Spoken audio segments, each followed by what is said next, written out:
I'm Simon Callow, and welcome to another of our musical journeys to some of the most beautiful cities in Europe.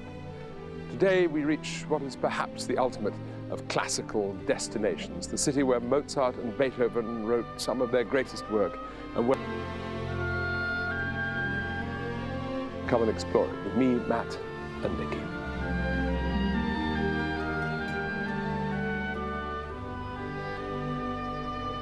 Vienna is the capital from the border of Hungary.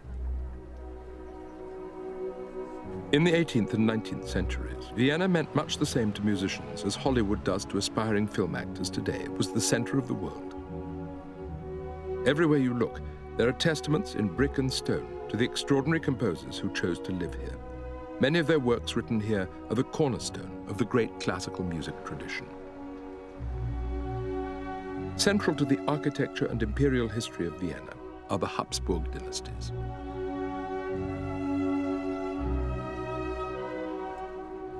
The Palace of Schönbrunn is a classic example of the wealth, opulence, and power of the family which ruled Austria and its empire for over 600 years.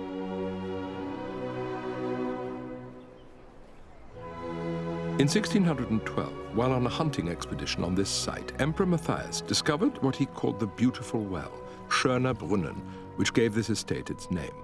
Water flows from here today. The following years saw a lodge built here amongst the gardens which the family used for hunting. Speaking of animals, this zoo, or menagerie as it was called, became home to its first occupants in 1752, making it the world's oldest zoo. The palace was begun in the late 17th century at the behest of Leopold I, but Schönbrunn's golden years were to come half a century later during the reign of his granddaughter, Maria Theresia, when the building was refashioned into a vast showcase of Rococo splendor. Schönbrunn was known as the Summer Palace. Now, summertime operas fill the palace and gardens with the sound of Mozart. It was in this very room that the young Mozart gave his first concert for Maria Theresa and her husband Franz Stefan at the age of 6. Legend has it that at the end of the concert, the young Mozart leapt up onto Maria Theresa's lap and kissed her.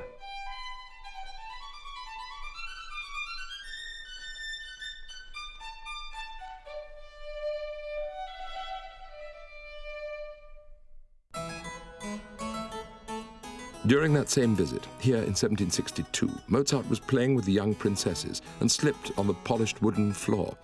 Bursting into tears, he was picked up and comforted by the 7-year-old Princess Marie Antoinette. Mozart then kissed her and said, "You are nice. I will marry you."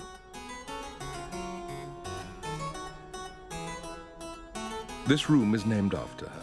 An irony is that after the revolution that saw Marie Antoinette beheaded, Napoleon used this very palace as his command center during the invasion of Austria. In 1786, the Orangerie was the arena for a strange contest between the 30-year-old Mozart and his rival, the court composer Antonio Salieri. Each presented a musical stage work for the emperor, Joseph II, whose predilection for opera in the so-called Italian style was well known.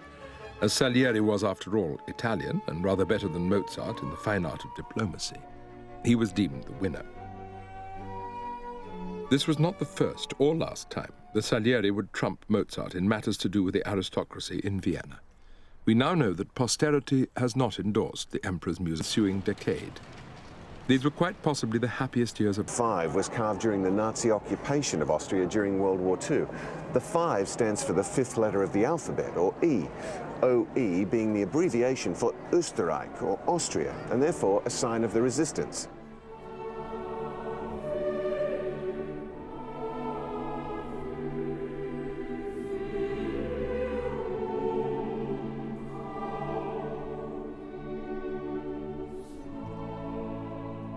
Not even Mozart, one of the greatest of musical dramatists, could have invented the drama of his own premature end.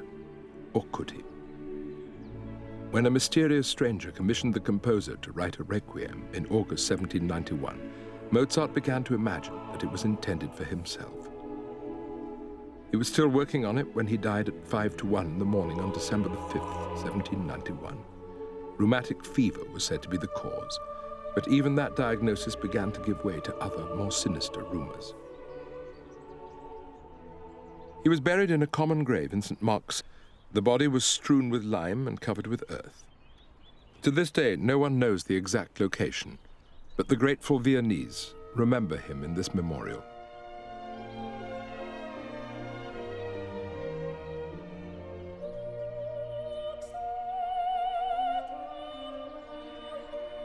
The mystery surrounding Mozart's death is naturally heightened by the fact that he happened to be writing a requiem mass at the time. The episode quickly acquired a certain tabloid quality with a touch of Conan Doyle thrown in.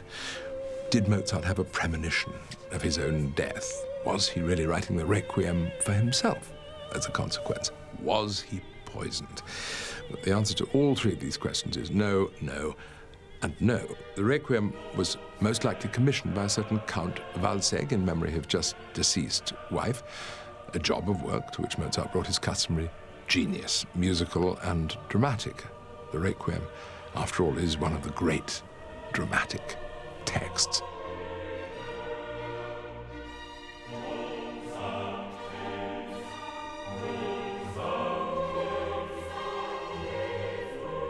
As for his health, from his hectic and overdriven childhood onward, he'd always been frail. He'd worked virtually till he dropped.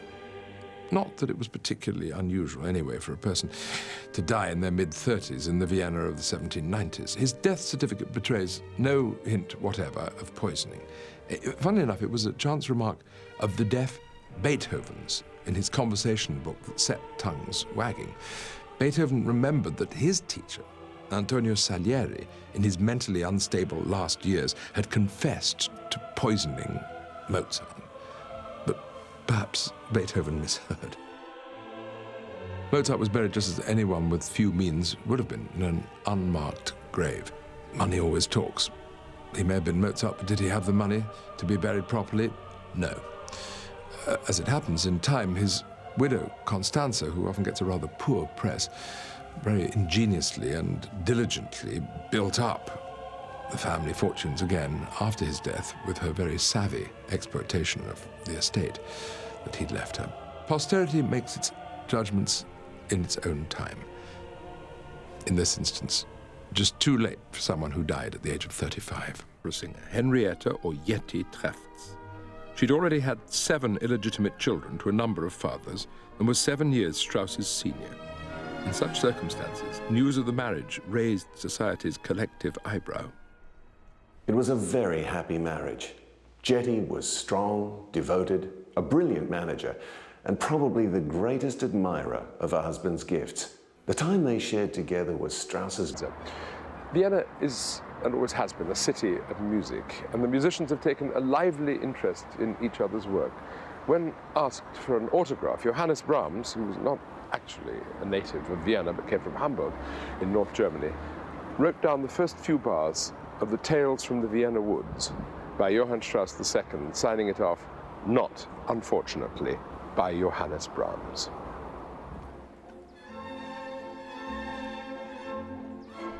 To the northeast of the city lie the Vienna Woods. Beethoven and Brahms would stroll through the paths just as people do today, escaping the cacophony of the city and drawing inspiration from the peaceful surroundings.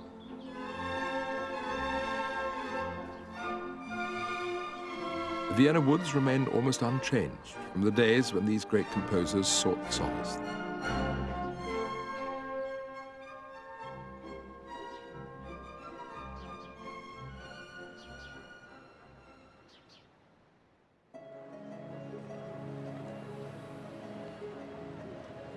I'm in the historic Palais of the Archduke Charles. Today it's an amazing place called the House of Music.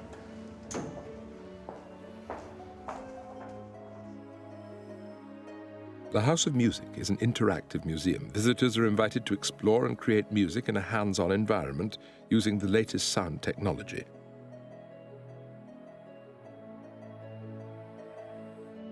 The first floor is dedicated to the incredible Vienna Philharmonic Orchestra.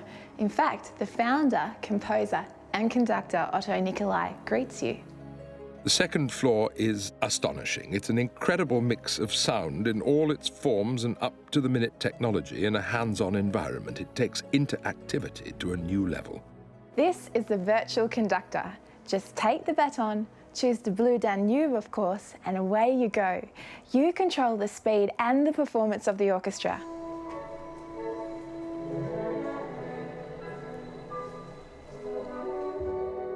Visitors also learn about Vienna's musical history. Every great composer who lived and worked here is represented, from Haydn to Mahler and beyond.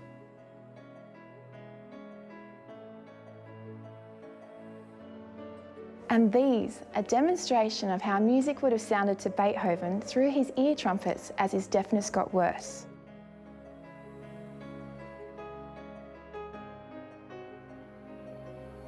Using the latest technology, this is what they think Mozart would look like today.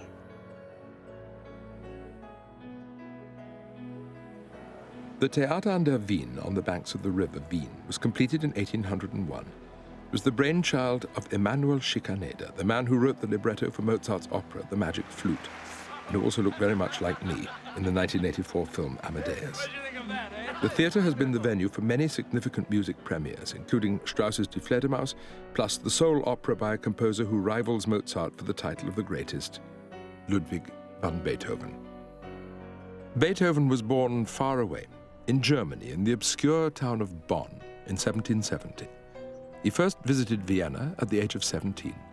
After what may have been a handful of lessons with Mozart, Beethoven had to leave Vienna quickly to return to Bonn, where his mother had taken seriously ill. By the time he returned, Mozart too had died. He returned to Vienna, more or less for good, in 1792. You know, he lived in over 60 places in this city, some say as many as 80. This one, known as the Pasqualati House after its owner, was one he kept coming back to. Here, Beethoven worked on several of his most important compositions, including the 4th, 5th, 7th, and 8th symphonies, and his only opera, Fidelio.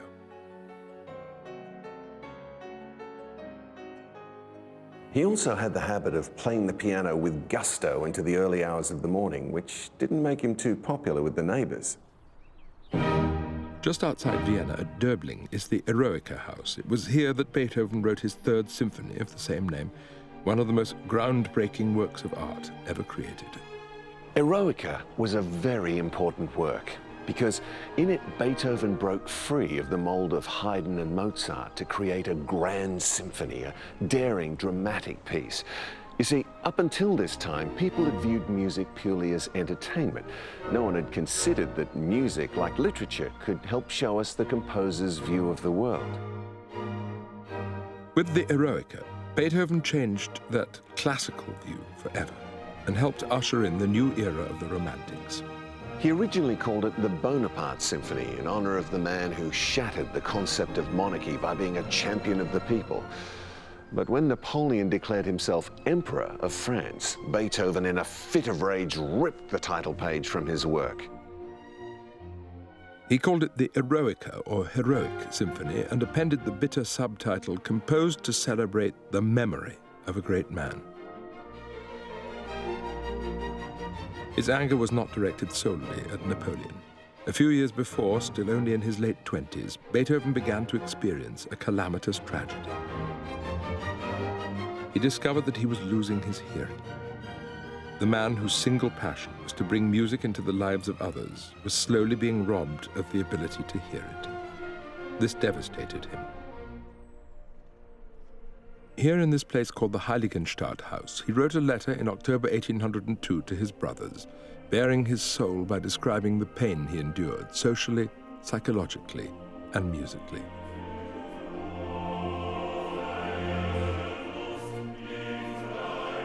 Oh, how could I possibly admit an infirmity in the one sense which ought to be more perfect in me than in others, a sense which I once possessed in the highest perfection. Oh, I cannot do it. Therefore, forgive me when you see me draw back, when I would gladly have mingled with you. Beethoven's works are normally divided into 3 periods chronologically, early, middle, and late. He started losing his hearing towards the end of the early period, when he was writing most of his piano sonatas, the most famous being the Pathétique and the Moonlight sonatas. Ludwig van Beethoven was widely thought to be a grouch and a misanthrope. His great contemporary Goethe said that he seemed to find the world detestable. And yet no composer has ever been able to express joy so powerfully. The prisoners in Fidelio emerging into the light, the rustic merrymakers in the Pastoral Symphony, the last movement of the sonata called Les Adieux. The end of the Ninth Symphony, after all, is nothing but an ode to joy. Its unforgettable central theme called on when footballers win the World Cup, when the Berlin Wall falls, whenever people want to express earth or heaven storming joy. Beethoven had every reason to feel conspired against by fate. Deafness, can you imagine anything more terrible for a composer? Amorous unfulfillment, poverty. Writing music was his recourse. And he sometimes seems to use music like a fist, hammering out those long symphonic finales, or making fate knock on the door, as he said at the beginning of his own Fifth Symphony. But in the Ninth Symphony, he goes way beyond defiance, sweeping us up into a realm where men and women become gods.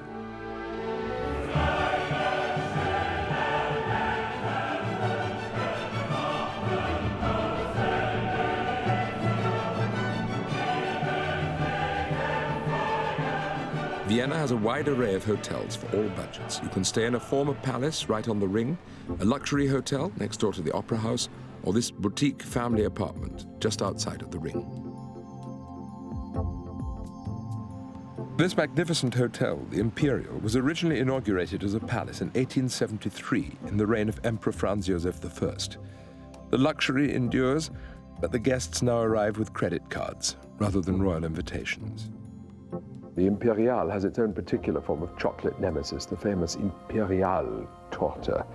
Very rich indeed. Best to move swiftly on, I think, to another country full of equally irresistible culinary temptations, dazzling landscapes, and musical delights. Italy, Tuscany, and the walled city of Lucca.